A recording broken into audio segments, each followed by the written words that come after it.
Assalamualaikum warahmatullahi wabarakatuh. Waalaikumsalam warahmatullahi wabarakatuh.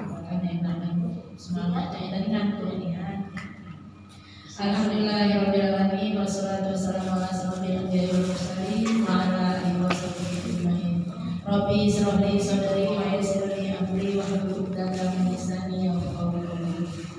Selanjutnya kita sebagai hamba Allah kita banyak puji syukur di mana pada hari ini kita masih diberikan oleh Allah banyak sekali nikmat, di antaranya nikmat sehat, nikmat iman dan kesempatan sehingga kita bisa hadir di majelis taklim yang kita cintai. Salawat dan salam tak lupa kita sampaikan kepada junjungan besar kita Nabi Muhammad SAW beserta keluarga, sahabat dan pengikutnya. Insyaallah yang zaman nanti kita mendapat syafaat dari beliau. Amin. Ibu-ibu, seperti kita ketahui bahwa Allah itu memberikan kita rezeki banyak dari segi atau sudut mana saja. Yang jelas yang dikasih Allah rezeki itu hambanya yang berusaha, hambanya yang beriman, hambanya yang banyak bersyukur. Jadi kalau kita dapat dari bersyukur maka disetopnya oleh Allah rezeki kita itu, ditariknya, ya. Jadi sekecil apapun nikmat yang diberikan oleh Allah kita wajib bersyukur, karena apabila kita bersyukur maka ditambah lagi oleh Allah rezeki kita. Tapi kalau kita tidak pandai bersyukur maka azabnya sangat pedih. Di sini yang saya sampaikan yaitu 8 jalan rezeki yang dijelaskan di dalam Al-Qur'an. Ada 8 jalan di mana di sini disebutkan di dalam Al-Qur'an. Yang pertama di dalam Quran surat Hud ayat 6. Seperti kita ketahui, waktu kita masih dalam kandungan, rezeki, jodoh, maut, bala, ya itu sudah ditentukan oleh Allah. Jadi dalam surat Hud itu ditentukan bahwa manusia itu pasti punya rezeki, hamba Allah itu pasti ada rezeki. Banyak sedikitnya itu sudah ditentukan oleh Allah.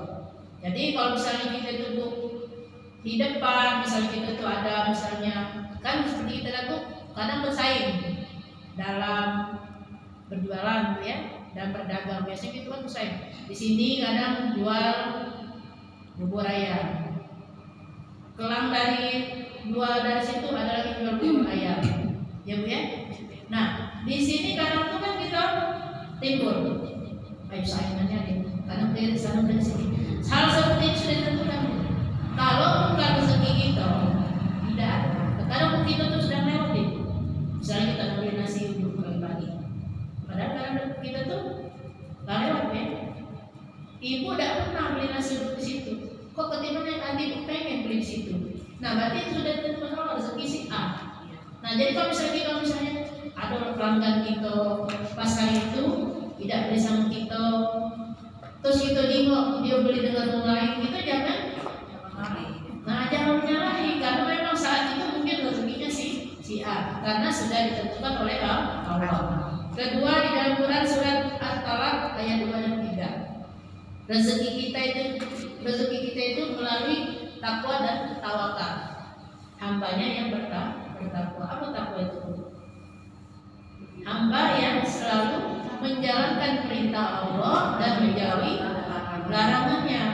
Jadi kalau kita itu selalu mengikuti jalan yang diridhoi Allah, jadi setiap kita melangkah kita berpikir ke sini Allah ridho dah, langkah seperti ini halal dah. Selalu kita ingatkan, jangan kita mentang-mentang itu banyak kok, penting dapat.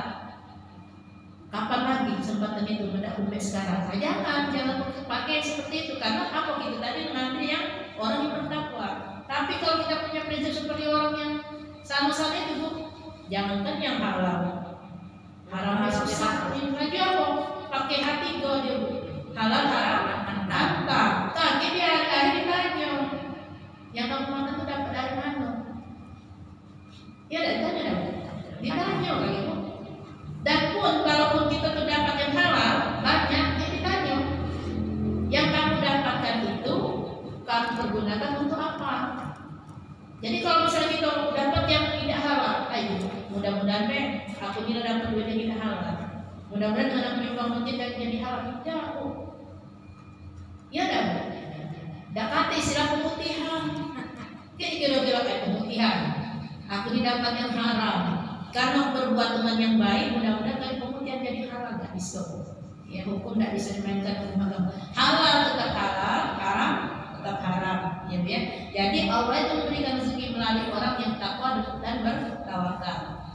Yang ketiga di surat An-Nur ayat 32. Rezeki karena seorang itu menikah. Yang mana Bu Mas itu setelah menikah juga dikasih Allah rezeki.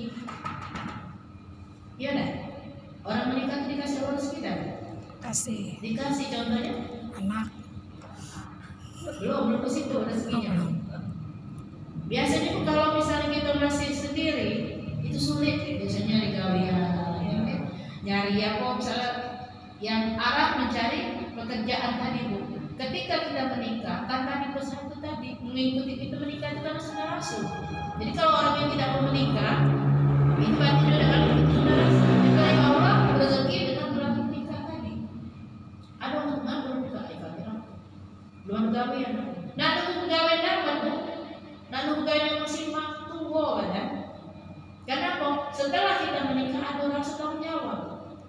Kalau nggak tadi dia punya atau kawin, ya deh kalau dia punya dia kayak kawin lah. Mau makan masih minta sama emak sama bapak sama ayah sama ibu masih. Tapi setelah dia menikah dia punya rasa tanggung jawab. Makanya dia bekerja. Dengan bekerja dia pula Allah memberikan dia rezeki. Ada lagi di dalam surat Al-Isra 31, rezeki kita itu diberi Allah melalui anak. Ibu terasa tak? Ibu mungkin 2-3 punya anak. Ada perbedaan tak Allah memberikan rezeki? Ada kan ya? Ketika anak ini kita dapat rezeki ini, tapi jangan kita beda-bedakan kan? Sampai ada, ayo ada yang sampai ngomong, aku waktu dapat anak itu seremia rezeki aku. Nah jangan sampai ngomong seperti itu. Ada yang sering ngomong, aku waktu anak nomor 2 seremia, aku waktu anak pertama rezeki itu banyak ya. Nah kenapa? Anak itu punya rezeki masing-masing. Ketika mungkin kita waktu anak punya anak 1 Bu, kita tuh bangun rumah. Ketika ada anak nomor 4, rumah terjual. Kenapa? Karena tadi mungkin karena punya utang kan. Jangan kita salahkan karena apa? Kita punya utang tadi apa? Gara-gara nomor 4 kasihan nih anak. Terjual rumah. Bukan karena mungkin, bukan mungkin. Ini karena Allah sudah mengaturnya. Jadi rezeki itu ada masing-masing. Jadi kita syukuri anak itu punya rezeki masing-masing. Begitu juga setelah mereka menikah. Tidak bisa kita samakan Bu. Lagi kita sebagai orang tua yang kaya kita datangi, yang miskin tidak kita jingok. Salah. Yang miskin ini Bu, perlu kita bantu. Jangan kita yang lemah kita lemah ke, yang salah kita tengok. Nah, itu karena anak punya rezeki masing-masing. Di dalam Quran surat Nur ayat 10 dan 11 itu Allah memberikan rezeki seseorang itu karena sering beristighfar. Istighfar itu kenapa? Menghilangkan dosa-dosa kecil. Setiap hari itu kalau kita telah di badan kita itu banyaklah dosa kecil yang kita lakukan daripada pahala. Iya dah. Coba dari bangun tidur dari bangun tidur sampai tidur malam. Kalau kita merenung, kira-kira banyak dosa banyak kali kita lakukan. Karena kok dosa kecilnya Bu tanpa kita sadari kita lakukan. Iya dah. Ibu ngomong besok laki, dosa. Ketika ibu keluar ngomong lagi Bu, atau ibu terima lah perbuatan si aku sih kalau itu di hati ada dosa. Karena hati tadi ngomong kedua. Belum lagi kaki ngomong lagi dengan si A si B, tambah lagi. Sementara dari hari-hari kita 100 kali biar nyampe ke sifat. Nah itu jadi perbanyakan sifat dengan sifat Allah akan memberi kita rezeki. Tidak sulit kan bersifat? Tidak sulit. Terus kita melalui Quran surat Ibrahim ayat 7, kita karena banyak bersyukur. Sekecil apapun itu diberi Allah rezeki seperti sekarang kita. Rezeki bukan kita bisa duduk di sini. Rezeki karena Allah berikan kita sehat. Kita berikan Allah kesempatan. Coba kalau kita tidak ada kesempatan, mungkin ibu hari ini kalau ketemu digerak kesehatan ketemu orang ibu ngaji. Mungkin ibu digerakkan oleh apa ditiup oleh setan dan mati ngantuk. Ngantuk ya. Yalah, Jumat depan masih pacak ngaji. Nah, berarti ibu udah berikan oleh Allah kesempatan untuk ngaji hari ini. Berarti itu iman juga, makanya ibu bersyukur karena kita hari ini alhamdulillah masih bisa masuk di sini. Belum tentu Jumat depan kita bisa ngaji lagi, silaturahmi di sini, ya. Terus di dalam surat Al-Baqarah ayat 245, karena kita banyak sedekah. Jadi harta yang kita bawa itu adalah harta yang kita sedekahkan. Jangan takut harta yang kita sedekahkan itu akan habis, tapi harta yang kita sedekahkan itu akan bertambah. Bukan hari ini bersedekah besok diganti oleh Allah. Belum tahu, tapi yakinlah Allah akan mengganti sedekah kita tadi dengan niat ikhlas sama Allah, bukan karena pengen dipuji oleh tetangga. Ya. Yang terakhir di surat An-Najm ayat 39, yaitu karena usaha. Usaha juga bu, kalau kita tanpa doa, tanpa ikhtiar tidak jadi. Ya, ibu berusaha dulu, ibu saya usaha berdagang warung, ibu dulu baik, tidak macam. Yang jelas ketika misalnya kita keluar, nampak warungku sebado ini. Nah, ketika kita nak doa, apa yang kita lakukan? Sebelum kita buka, kita berdoa dulu. Waktunya sholat duha, misalnya kita itu sholat duha dulu. Karena kok kita iringi dengan doa. Ya. Jadi dalam Al-Quran ini bu ada 8 surat yang menerangkan rezeki kita itu melalui celah mana yang kita dapatkan.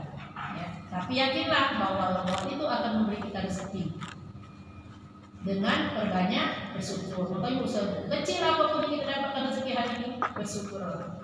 Ya, karena kita sudah tahu Allah itu pasti sesatu pun yang kita syukuri pasti Allah akan membalasnya tanpa kita ketahui dari celah mana Allah akan memberi kita rezeki. Jelas bu? Jelas ya. Jadi pandai-pandailah kita sebagai hamba Allah itu banyak-banyaklah bersyukur. Itu saja bu yang dapat saya sampaikan kali ini. Lebih dari kurang mohon maaf. Bila yang nanti walidaya. Wassalamualaikum warahmatullahi wabarakatuh. Waalaikumsalam.